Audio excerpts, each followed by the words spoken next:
Welcome to Let's Talk About Clutter.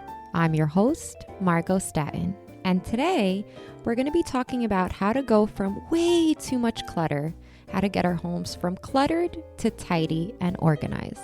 Specifically, I'm going to be covering 5 problems we tend to encounter when we're on our decluttering and home organization journey, and then some solutions that I can offer to get you unstuck. So I absolutely love this definition of clutter. And clutter is anything that you are keeping that doesn't add value to your life. Why are we holding on to so many things? We can't possibly believe looking around our homes that everything in it adds value to our lives. Yet we struggle to let a lot of the items go. So one of the big problems that we have when decluttering effectively is that sometimes it's hard to identify what clutter is and what it isn't. We've essentially become clutter blind. How can we possibly begin to get rid of things if we don't actually identify them as clutter? Oftentimes we look around our spaces and we're like, I absolutely need this. I 100% need this pizza cutter, even though you've never made pizza in your home. So this is actually being colorblind is actually very, very common because we live in our homes day in and day out. So it's kind of difficult to be objective. It appears that everything is in its designated space, even though it's clutter, taking up space on our surfaces. What ends up happening is that we are just used to it. We're completely accustomed to the chaos and the mess in our homes. And yes, sure, there are some areas in our spaces that drive us nuts, right? That make our eyes twitch. Oftentimes for us mamas, it's the kitchen countertop or the dining room table or the bathroom sink.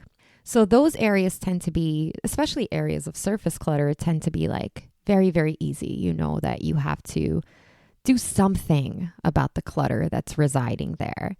But we actually have a ton more clutter in our space that we've become clutter blind to. And I read an article recently where it said that the average American household has 300,000 items in it. Can you imagine, especially if you live in a small space like me? Imagine we have 300,000 items. I can guarantee that a lot of that is clutter. So when we are colorblind, sometimes it's very difficult to identify where we should begin because again, we just don't see it. We're used to it, right? We're almost immune to it. So what's the solution? One of the best ways to identify what area in your home or areas in your home rather you should begin decluttering is by taking pictures of all the various spaces in your home and then studying them. Often seeing your home in pictures gives you a very, very different perspective. Oftentimes a shocking one, ladies. I also highly recommend that you show or send these photos to friends or family members and let them maybe give you tips on what doesn't belong or appears cluttersome. I don't recommend you sending these photos to, let's say, your mother-in-law who you maybe don't really get along with or who might be critical of you. So choose wisely who you let see these pictures. But as silly as this might sound, it actually works because working with clients, oftentimes one of the biggest concerns or issues that we run into is that my clients are just not sure where they should begin. And taking photos of your space and looking at them and realizing, oh my God, that bookshelf has a ton of knickknacks on it. I should start there.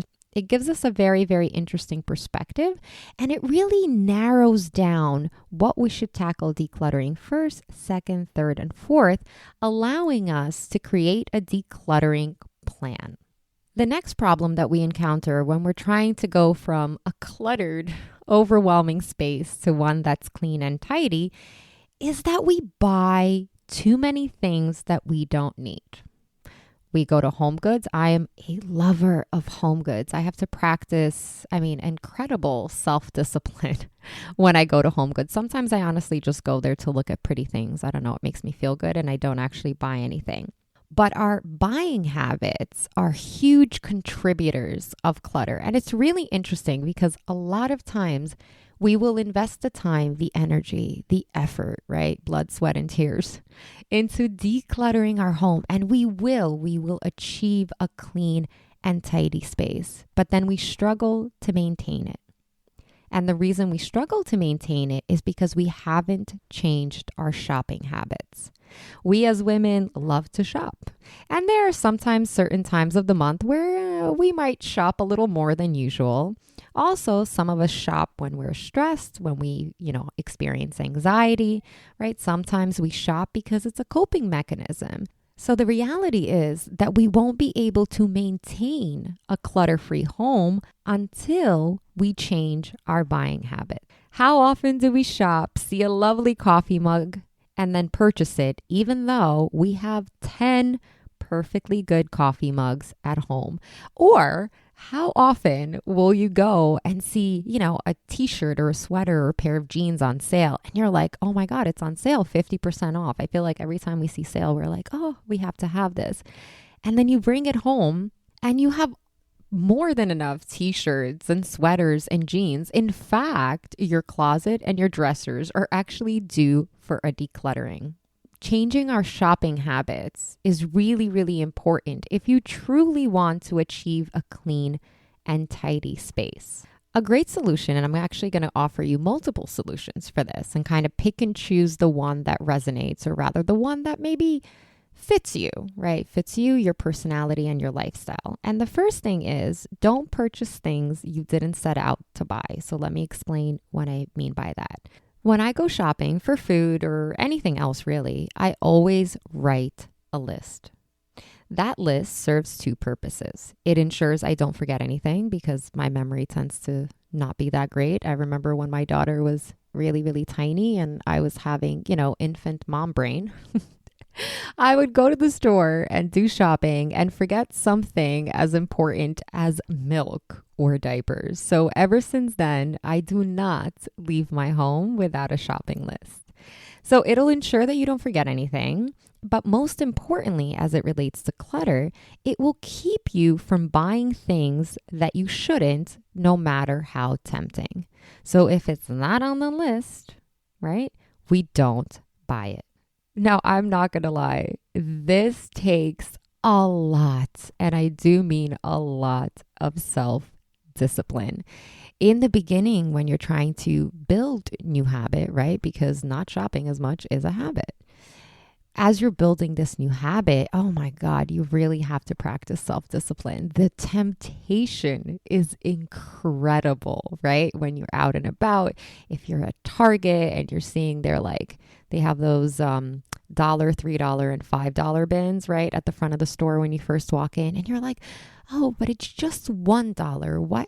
I really, really need this plant holder, or I really, really need this decorative plaque. It would go beautiful in my laundry room. Fight the urge. Resist it. In the beginning, it's going to be hard. It really, really will. But I promise you that eventually it will get easier. Another solution for this, right? Another solution for keeping unnecessary clutter out is don't go shopping on days where you are feeling stressed or anxious, right? Don't go shopping on days where you're more likely to spend more, when you have that shopping itch. Try to avoid putting yourself in situations where you are around beautiful things that you must have.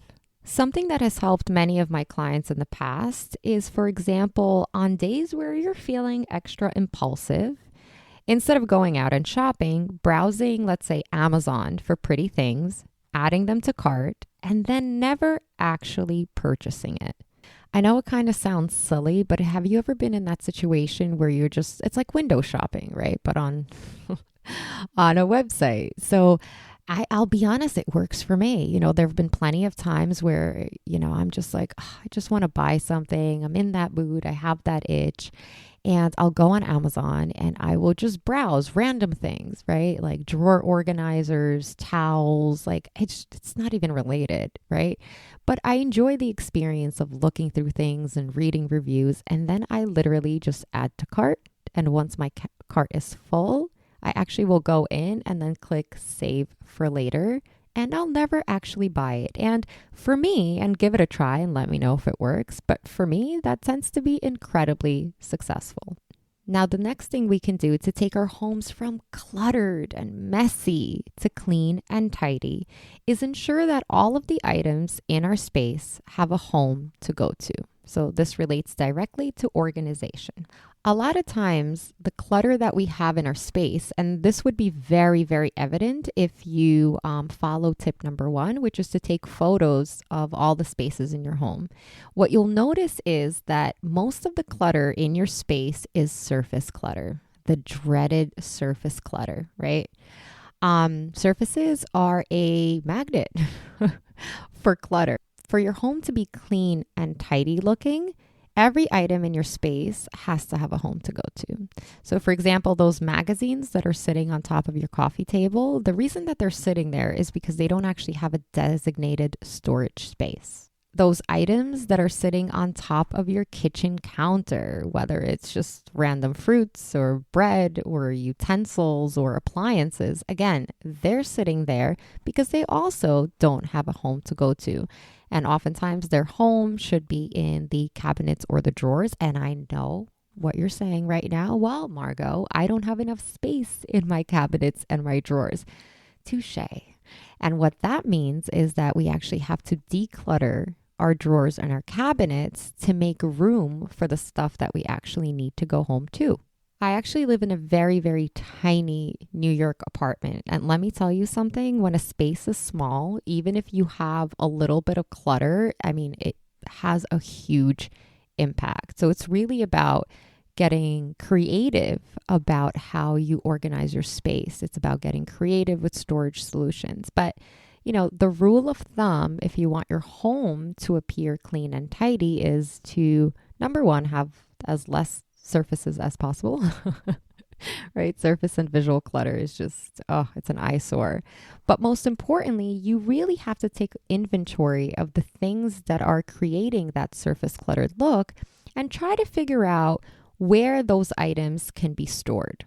So for example, instead of dropping your keys, your wallet, your sunglasses on, I don't know, the kitchen counter when you come into your home, or maybe the dining room table, you could think and be like, okay, wait a second. These items probably can have their own storage solution, and a storage solution could be some kind of organizational rack that you hang on your wall, or even a bowl that sits by your entryway. Right? So you would actually be going around your space, and I would highly recommend that you start with items that are everyday items, that are creating clutter, right? Walk in, approach it, and be like, okay, where is the best place for me to store this? And keep in mind that when it comes to organization, it has to be functional. So kind of a very silly example is when I mentioned the keys, right? And having maybe an organizational caddy that hangs on the wall. Functionality would be having it in your entryway as opposed to like your living room that's nowhere near your front door. So even if we organize, but the organization inconveniences us, right? Or the designated space for those items are too far out of reach, well, you know what? The storage solution might be there, but we're not actually going to use it. So when you're coming up with storage solutions, keep in mind that it has to be functional for use, right? So it has to flow, it has to make sense, right? Where you're storing it has to make sense. So since I have an incredibly tiny apartment, I've literally maximized use of every single space that I have. And I'll be very, very frank, it took a really long time. There are sometimes I created something and I was like, oh, okay, this item is great to store here. And then after trying it out for 2 weeks, I'm like, this does not work at all. So I want you to just be realistic and mindful that this will take time, right? Organizing your home, creating a home to go to for every single item in your home will take time. And sometimes you'll make mistakes, right? Or it won't work or it won't function for you, your family, and that's okay. And a pro tip here is this is why you should never invest in like bins and other storage solutions until you've tested out functionality. So before you run to IKEA or Home Goods or wherever else you purchase these items, I highly recommend that you first start off utilizing the items that you already have in your space. So instead of buying a bin for your drawers, maybe you have a food container or a box lying around the house. So first try it out with that. If you see that after a couple of weeks you're using it, it functions, other members of your family are using it as well, then by all means, level up. But oftentimes we waste money because items look pretty and we think that they will work, but in reality, they don't work. Give it a test run first and then upgrade. If you are at that point where you are ready to level up and invest in organizational and invest in storage solutions, just a simple recommendation, make sure you measure before you buy. I can't tell you how many times clients have bought things especially for like their kitchen cabinets or their closets, and then they're so excited about it, especially if it was on sale, and they bring it home and it doesn't actually fit by like half an inch. So if you're going to be shopping for storage solutions, just make sure that you measure the space that they'll be going into. I also do recommend more often than not that you invest in clear bins for storage. This way you can easily see what's inside, and if you want to level up a little bit more, you can always invest in a label maker. The next thing that we can do and improve upon, right, and this is kind of a challenge and a problem that we run into when we're decluttering, is that, and this is a big one, ladies, is that we have a hard time letting go of items. We hold on to items out of guilt because maybe it was a gift that somebody gave us. We hold on to items because we spent money on it, right? And if we let the item go, then we feel wasteful. We hold on to items for sentimental reasons, right? It means something to us, right? It has an emotional value attached to it. And then oftentimes we hold on to items because of emergency reasons. And I have been guilty of all of these. When it comes to letting go of items, and look, as you're decluttering, and if you're somebody who has already decluttered, you know that there are some items that are incredibly easy to part with, right? Like it's just a no-brainer. If you're you're like, I've never used this, it's just taking up space, or oftentimes maybe you have duplicates of the same item, or maybe when it comes to clothing, it has like holes in it or whatever. Some items are pretty straightforward, but then we run into these other items and we're just like, for example, maybe you have an extra plate set, right? And you're like, oh, but if I have company come over, I'll need these additional, 16 plates. But then you have to be very, very honest with yourself. And it's like, does that really happen though? When was the last time you had that many people over? So maybe it makes sense to hold on to, 4 plates, right? In case of emergency, let's put it that way. But like, do you realistically, for your lifestyle, right? Do you realistically need to hold on to so many plates? Mugs is another one. I don't know why we hoard so many mugs. It's like every time we go out and we see like a cute coffee mug, we're like, we must have it. When it comes to decluttering, we just have to be realistic about why we're holding on to items. Let's talk about letting go of an item, that somebody had gifted us, right? We feel bad because maybe the mother-in-law or family member or friend gifted us, a juicer. And it's like, you've had it for 3 years and you have never juiced a single thing. And juicers take up a lot of space. I'm just saying, kitchen cabinets are prime real estate. And now you're allowing that juicer to take up space, right? Instead of alleviating some of the space from your kitchen countertop. So think about it this way. Why are we feeling guilty letting go of this item? And by the way, when I say letting go, you can always sell it or donate it. So we feel guilty because it was a gift. But flip that around. How much stress, anxiety, and overwhelm is it causing you to hold on to this gift, right? I think that oftentimes in our spaces, we're too quick to prioritize everyone else instead of ourselves. And I highly encourage you to think about the flip side, right? This item that you don't need, yes, it was a gift, thank you very much. But this is an item that you have no use for. This is an item that is clutter. And this is an item that's hindering your ability to organize your kitchen in a more functional way because it's taking up unnecessary space. So let it go. The next reason is sentimental items. Now, sentimental items, first and foremost, never, ever, ever, ever, ever begin decluttering with sentimental items. Leave sentimental items for last. Decluttering sentimental items can be an incredibly emotional and overwhelming process. So I don't recommend starting there. So leave it for last. However, if you're up to sentimental items, a very, very quick solution is that there are certain items that you absolutely can keep. Maybe you keep these items and you store them in a box and let's say on top of your closet or in your garage or in your basement, attic, whatever.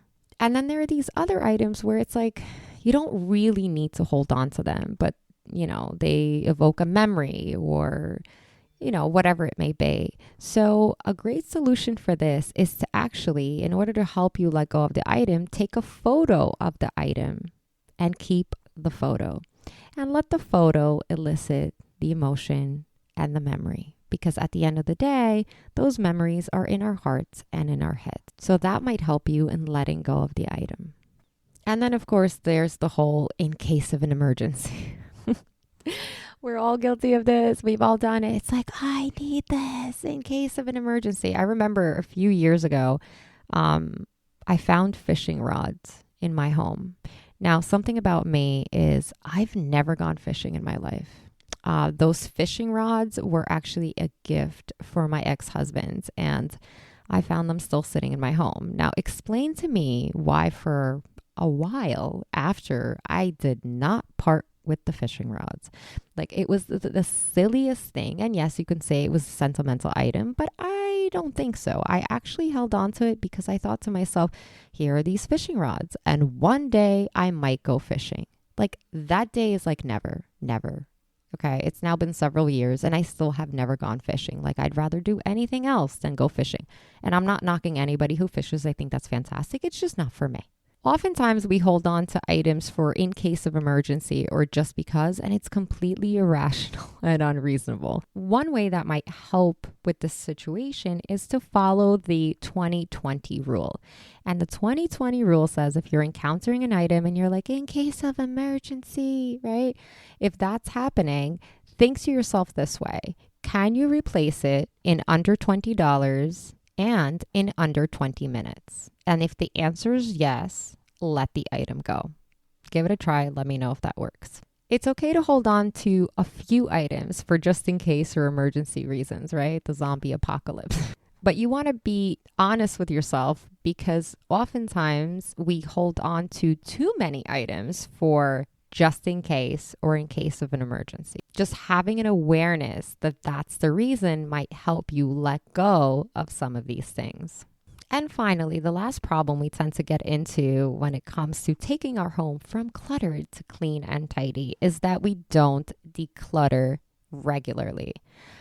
I'm sorry to break this to you, but decluttering, just like cleaning your home, is an ongoing process. So even after you've successfully decluttered your entire space, right? And the initial phase, when you're first starting out decluttering, the initial phase will take time. It can take a month, it could take 6 months, it could take a year, it could take 2 years, right? It depends on the amount of time that you can dedicate to it, as well as, how much stuff you actually have. But a lot of times we think that once we've decluttered, that's it.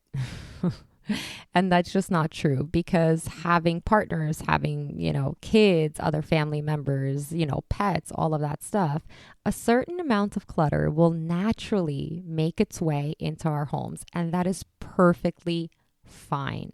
The best thing that you can do and how you can solve this is by adding decluttering to your weekly to-do list. So just like my hope is you have a, daily, weekly, monthly cleaning schedule, parallel to that, you should have certain activities that you can do to maintain your home being clutter-free. So, for example, once a week, you can do a 60-second purge, right? And that is where you essentially walk around your space and anything that's out and about, you swipe into a bin, basket, or bag, and then you either put it back where it belongs, or you trash it, you donate it, or you sell it.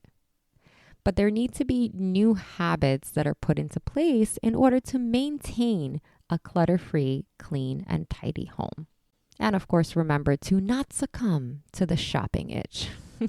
The truth is that having too much stuff actually adds to our stress levels instead of alleviating it. And I can tell you, as someone who has achieved, my version, because clutter-free, clean, and tidy is incredibly subjective. But I can tell you, as someone who has absolutely achieved a clean and tidy home, it is incredibly liberating. It is such a wonderful feeling to walk into my home and have my entryway be neat and have my home smelling good and having things be organized. It is just a beautiful feeling. It is so incredible that when you become clutter-free, right after you've decluttered, that cleaning your home no longer takes you 2 hours, 3 hours, 4 hours on a Sunday, right? You do it in half the time, sometimes even less.